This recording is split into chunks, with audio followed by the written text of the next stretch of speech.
Good to see you. So this was a last minute live that I scheduled, and you can ask Stoner. He might actually end up joining in the chat at some point. But there were some events today, and I've been learning a little bit each day, right? But there were some events today that almost kind of got me caught up a little bit, right? So after speaking with Stoner, because he is a lot more, I'm a lot more emotional than he is. He is like, hey, just, put out a logical thing here. And I'm like, okay, no, you're right. Absolutely. So I went ahead and I followed his advice. And I'm like, I have been so calm. I have been so chill. I have been respectful. I have called stuff out, like within Creek Squad and stuff like that, right? Yes. But I have not really gone after people here lately, right? And I'm like, so why am I quick to anger? Why am I gonna go and sit there and fight with somebody in a comment section, right? That's what I'm thinking.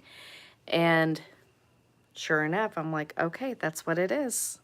Because you see, I am working on writing. That is something that I feel like God is calling me to do. I have not gotten to the fifth chapter in a while. I feel like I've been stuck in a cycle. And I kind of wanted to go over what the spirit of delay is to people. I'm hoping this is going to help people, even any independent artists, if they get stuck in this. I'm hoping this will help them. This can happen to anybody who is following God's calling, you know. So, real quick in the chat, do y'all know what the spirit of delay is? If you do know what it is, put a 1. If you don't, put a 2.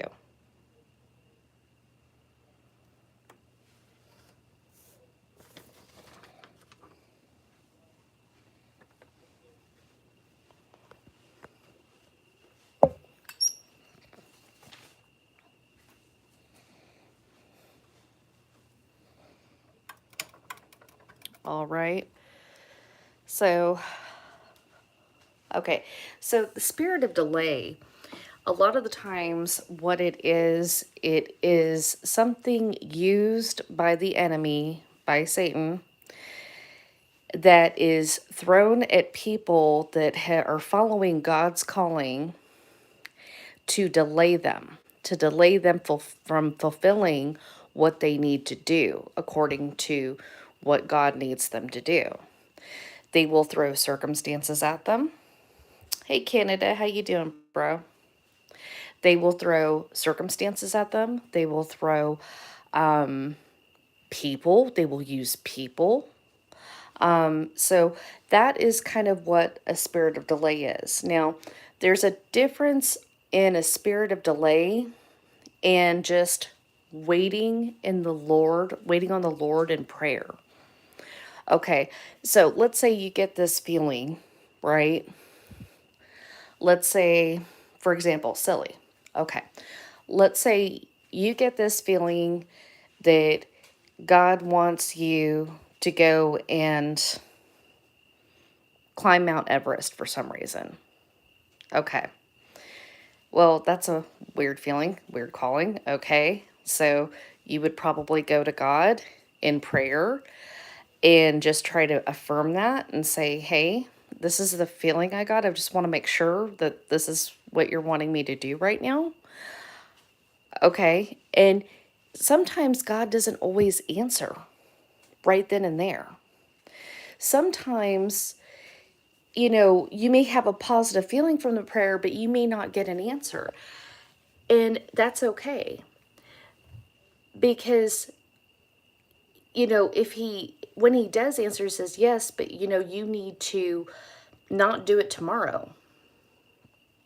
Let's say, like, he answers finally, and he's like, okay, yes, but you don't need to do it tomorrow. Don't do this tomorrow. Don't pack up your vehicle and go out there and do it tomorrow. You need to prepare yourself. You need to go and train yourself, right? So that's what the difference is. Waiting on the Lord in prayer is staying there. You're investing in yourself and in the Lord. And God is preparing you and everything behind the scenes. Stoner says, or sometimes the answer is given the way you expect, so you overlook it. Or sometimes the answer isn't given the way you expect, so you overlook it. True. Very true. That's very true. That's a good point, Stoner. Absolutely. A lot of the time, God does work in mysterious ways, and sometimes it's just like, what is this out of left field? Sometimes it comes in through other people, people speaking with you. Just think about Esther, the chapter of Esther. Look at 4:14, and it says, if you keep a quiet time like this, deliverance and relief for the Jews will arise from some other place. But you and your relatives will die. Who knows if perhaps you were made queen for just such a time as this? Now, that sounds pretty negative, right? And this is somebody speaking with Esther. Esther was actually, she was about to be made queen. The king found her very attractive. He had, so he picked her for a wife, basically. And the king was not Jewish. And he had kind of like this intermediary that was pushing him against the Jewish people in the land at the time. And they were going to go and they were going to do, like, pretty much kill the Jews in that area at the time. And so she went to the Lord in prayer. And God was pretty much like, yeah. So what'd she do? She was instructed to fast and wait. And so not only she did that, but she asked all of the people in their land that were Jewish to do the same thing. They were preparing. They were following God's instruction. So this is how that's different. That's another way it's different. He wants you to grow into your blessing. So silly, let's say, okay, after, I don't know, 6 months of training and everything else, and you've got all your gear, you've studied, made sure with temperatures and stuff, and the right kind of energy that you need to bring with you and everything else. It's time for you to go and go ahead and go climb it. And you've grown into it. And then whenever you get to the top of that mountain, that blessing is yours, right? Because you've fulfilled God's, calling. So, that's just one example. That's a difference in waiting on the Lord in prayer. Now, the spirit of delay and stagnation, that is something very different, like I said. So, some ways of spirit of delay, and I'm not talking about, the spirit of delay is not you yourself delaying yourself. It is not you sitting there and choosing to watch TV all day. It is not you sitting there on your phone on social media all day. It's not, any of that. This is something different. Okay? So, time wasters, that's one. There are people, for example, with the time wasters, let's say, have y'all ever known of anybody who is constantly, dramatically, like always needing help, needy all the time? If you have, put a 1. If you haven't, put a 2.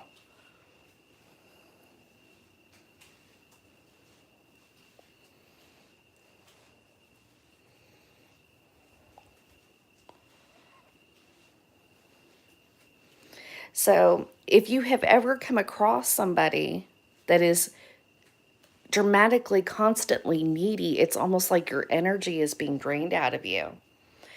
That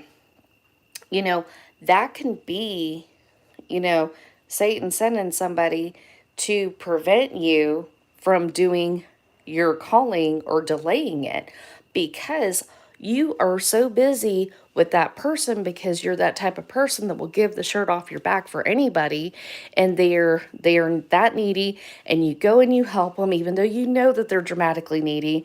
And then by the time you know it, you're spend hours with them, or hours on the phone with them, or hours at their house, and then they feel better. All of a sudden, you go home, you leave, you're exhausted. You can't go and sit there and exercise to climb Mount Everest. You are so tired, you can't sit there and, open up that notebook to write for a book. You are so tired that you're thinking of the hook for the track that you're writing, and you can't seem to even keep your eyes open. That is a way that Satan can use other people. Another way is, again, time wasters.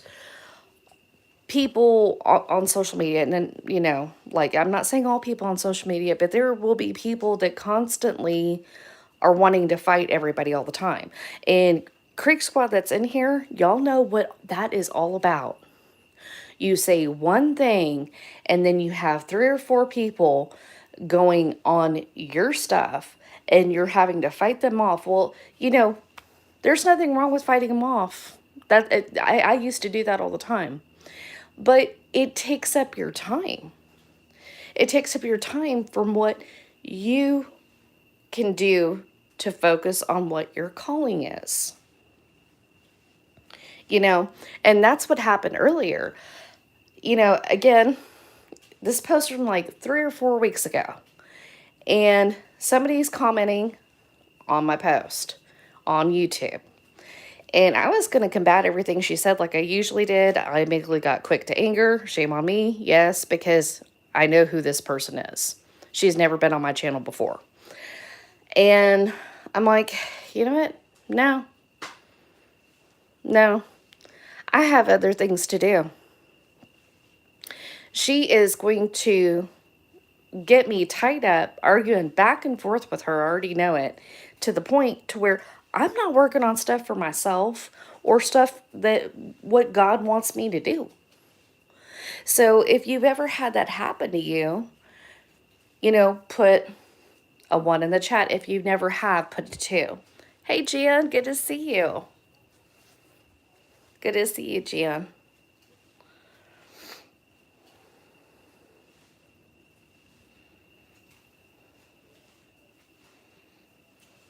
Jan is a sweetheart, y'all. I just love Jan. She is amazing. Let's see here.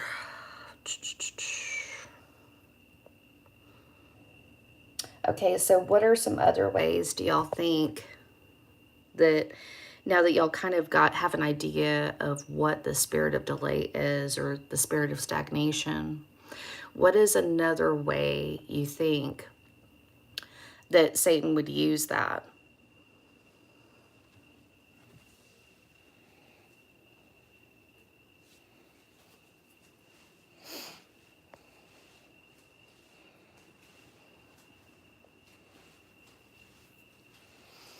So another way Satan would use a spirit of delay is an actual spiritual attack.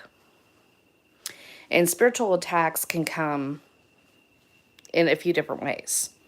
It can just literally, demons just kind of messing with you in your dreams, or maybe,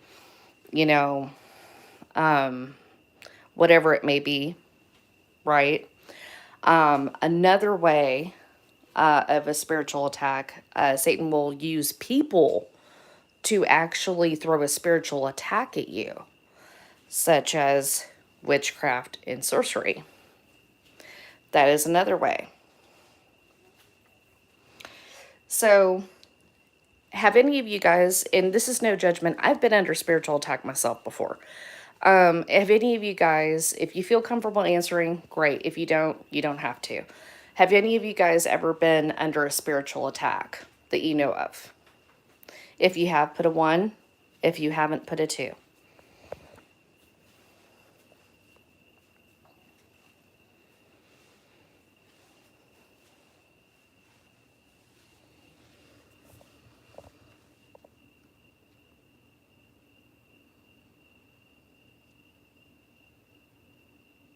Okay. So absolutely. Spiritual attack, they can feel, they can make you feel very overwhelmed. They can make you feel awful. If you're not sure if you've ever been under a spiritual attack, I can see in some ways why some people wouldn't know, because I'm going to give some examples from what I know. But for those people that do know, it's like, you already know, like those specific dreams, like it can't mean anything else, or whatever it may be. So one thing, like I said, was dreams. Okay. Another one, exhaustion. Complete and utter exhaustion. And I'm not just talking about, you're like, oh, I feel tired. Okay. I'm talking about you were so wiped out that everything that you have to do for the day, your daily task of your daily life, it takes everything you have just to try to like finish what you're doing. That kind of overly tiredness, that can be a sign of that. Absolutely. Another one, who knows what generational curses are? If you do, put a 1 in the chat. If you don't, put a 2.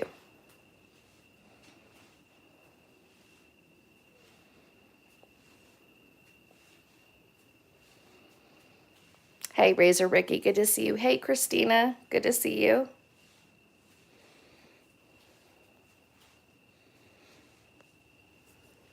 Okay. Generational curses are basically, let's just give an example here. And I'm not going to use anybody in this chat as an example. I'm just going to throw out a random example. Okay. Let's say person A, right, has had grandparents, let's say his grandma was big into witchcraft and sorcery. Well, even though person A is not into witchcraft and sorcery and is actually maybe even a Christian, it still leaves a doorway for demons to attack that person because it's a legal contract through blood. So that's kind of an overall of what generational curses are. Baby, are you okay if I make you a moderator?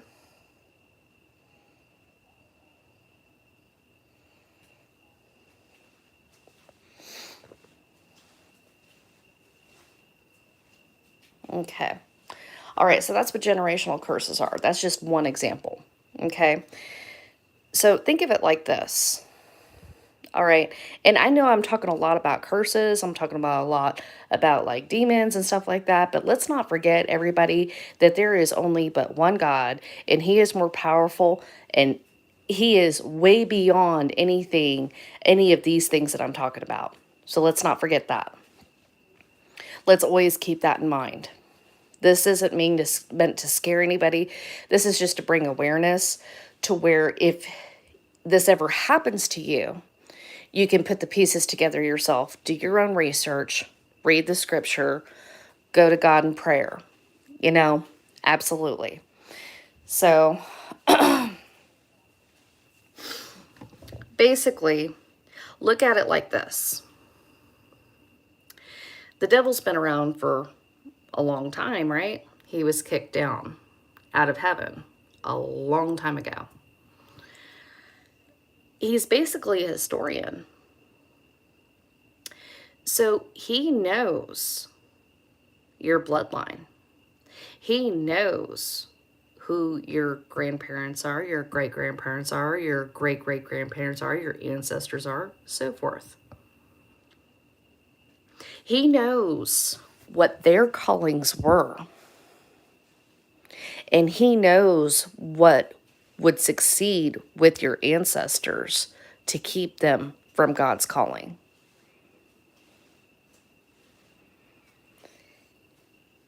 And because you have that same blood, you're more susceptible to making the same choices. Not always. I'm not saying that's an excuse for anybody that messes up. I'm not saying that. But I'm saying you're more susceptible in the legal contract with the devil in that way. All right? So, and if y'all have any questions about the way I'm speaking, please put it in the chat. I'd rather, you know, go into it a little bit more than anybody be confused. So he knows. So he's going to try to throw the same stuff at you that he threw at your great grandparents, your grandparents, whoever it may be. And he's going to put up stumbling blocks. And whenever he puts up those stumbling blocks, before you know it, guess what? You're in a rut. You can't seem to think of a new track for a new song.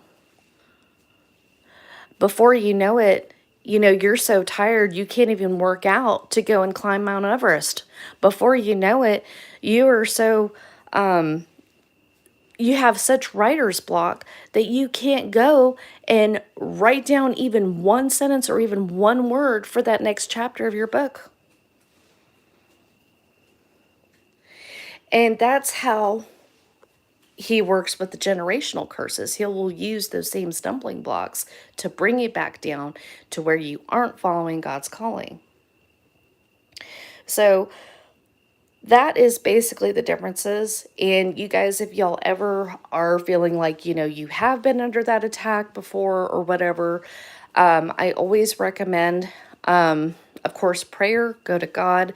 There are resources out there for deliverance, right? To be delivered from the spirit of stagnation and from delay. And I highly recommend those. I do not feel called to be somebody in deliverance. This is why I'm not going into, I'm going to pray over all y'all right now because I don't feel like I'm called to do that. I do feel like I'm called to talk about some things from the Bible. I do feel like I'm called to, like, hey, this might help people seriously, because I had never heard of the spirit of delay or stagnation until here recently. And it made so much sense to me. And I'm like, wow, if I would have known that years ago, so this is why I'm putting this out there, because I want other people to know. Sometimes it's not just completely you. So I wanted to close off, you guys. But before I do, let me catch up on the chat. Stoner says, let's go to Ricky. I absolutely believe in it, much like it's scientifically proven. Certain health conditions are hereditary. Absolutely, Ricky, absolutely. The game Assassin's Creed goes into a lot of similar things as well with genetics. Stoner Man, you can sign contracts without even realizing. Absolutely on point, Stoner, exactly.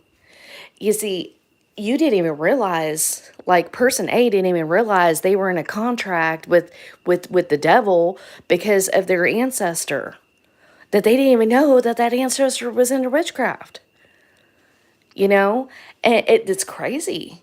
It's crazy. It doesn't seem fair or right, but it's crazy.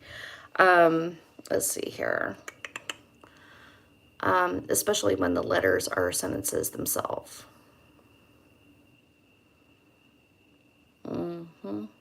Absolutely. Ricky says, sorry for the slight subject change. I had a debate with a guy about alcoholism being or not being a disease. According to science, literally becomes disease. Although self-induced, it does turn into one. Absolutely, I believe in that. 100%, Ricky. It is a disease. It does not start off that way, I agree. And it can be hereditary as well. But it is a disease. It does turn into one. Absolutely.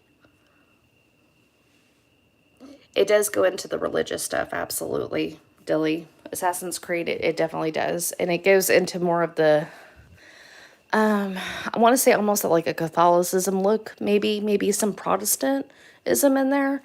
But The purpose of what I'm trying to do isn't about religion. It's about spiritual. It's about helping people. That's all it is. Because I don't believe in religion. I believe in God. I believe that we are all the church. All of us are members of the body of Christ, and we are to help each other. And whenever that one example happened to me earlier, where I was about to go fight in a comment section for Lord knows how long, Stoner Man can tell you, I get tied up in those sometimes for a couple hours, going back and forth with people. But I didn't do it this time. And I'm glad I listened. So,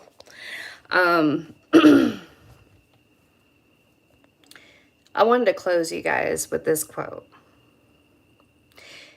Who of you guys know about Job's story in the Bible? If you do, put a 1. If you don't, put a 2. And no judgment if you don't know anything. That's okay. I'd rather you want to learn than act like you know. So I don't mind going into it a little bit with Job. Okay, perfect. Okay, so Job, he had such wealth. He had a beautiful family, a wife. His kids were grown. He had a house for his kids. He had a house for himself and his wife. He had flocks beyond flocks. He had land. He was very well off. His kids were great kids. Even they were grown, but they were great kids. Everything seemed well in life. He had a wonderful wife, everything. Then the world crashed down, literally on him. Basically, from what I remember, and I may be mixing up some stuff here and there, so it's been a while since I've read it, you guys. So if I'm wrong, y'all correct me in the chat. So basically, invaders came in, attacked all of his hired help, all of his slaves. Only one guy came back running to him saying, hey, we were attacked. Okay. Another guy comes in, one of the shepherds that's left from the flocks. Hey, they cut down all the rest of the shepherds and they're taking your flock right now. I'm the only one that's left. Okay. And he's still just like, okay. And all of this stuff is happening. And he's going to go visit his adult kids in their house because they had this thing where they all visited, so many times a year, and they would have dinner together. And he goes to visit them, and the roof falls in completely on them and kills all of his kids, his boys and his girls. And he lost basically all within that day. He had lost his wealth. He had lost his status because the people took over his land. He lost his children, which were his future. He lost his wife. I think his wife left him. I may be wrong about that, but I think she left him. But anyway, so it was horrible. And then on top of it, after that happened, see, he met up with 2 of his buddies, and his buddies were like, okay, yeah, I think this is what you did. I think you're prideful, and I think you're this and you're that. I've never been prideful. What are you talking about? Where did this come from? And you see, in the background of it, on this story of Job, is that the devil basically went to God and told him, I bet you I can make this such faithful servant of yours flip on you. God's like, no, you can't. Bet. So God let him go through those things. And he went through those things. And then after this talk with his friends, he's like, I'm not listening to my friends. He's crying to God, crying to God. He's sick himself after some time. He gets sick. He gets sores on him, like oozing sores on his skin and everything. It's horrible, And he is crying to God, God, why? And God finally speaks in. He's like, oh my gosh, I shouldn't have done that. He's like, oh no. I kind of humanized God a little bit. Oh no. But basically, he ended up getting everything back. Maybe it wasn't, like the 4 kids didn't come back to life now. But he got his wealth back. He got his wife back. He got his health back. He ended up having future children. He got more servants because he had even more land and more flocks and everything else. So I'm going to close with this, you guys. We've talked a lot about all of this yucky stuff that the other side can do, that the devil can do, and everything else. But let's talk about God and how he is just so much more powerful. And if you look at Job 8:7, it says, quote, "And though you started with little, you will end with much." Absolutely. Whenever you are first called, what happens? You're like, sometimes you question God. You're like, are you sure you want me to do that? I mean, really? Like me? Why me? Like, I'm not athletic enough to climb Mount Everest, or I've had no interest in that, or, why do you want me to write this certain track for a song? Like, this isn't even my style. Why do you want me to write this book? I've never written this kind of book before, or even a book. What are you doing? Why are you asking me to do this? And you start off with so little because you're learning along the way. God is preparing you for that calling and for you to end up with much once you followed through with the calling and the timing is right. So always remember that, guys. If you fall behind on anything, it's okay. Just pick it back up. If it's your calling, pick it back up. If you fell behind on something, it's okay. Pick it back up. Dilly says, I learned about it when I went to Catholic school for 6 months. Absolutely. Stoner says the devil exists everywhere. When God shines the light upon the shadows, his positions will be revealed. Absolutely. I believe that, Stoner. Absolutely. So you guys, I just want to come to y'all. And if y'all have any questions, please put them in the chat. Other than that, I'm going to go ahead and close it out for the day. But this is just supposed to be a quick little live. Again, it was last minute, but I was like, I just kind of learned about this myself, and I think other people should know. Like, I'm big on, in this is why I love Church's music. You know, I I I love his music because it's so inspirational. And it makes me want to follow God's calling for myself. It encourages me to do that, you know? So I am big on people following their calling. So, all right, you guys. Well, I don't see any questions. I hope y'all have a wonderful Saturday night and even more great Sunday. And I will catch y'all on the next one. Christ is King, everybody.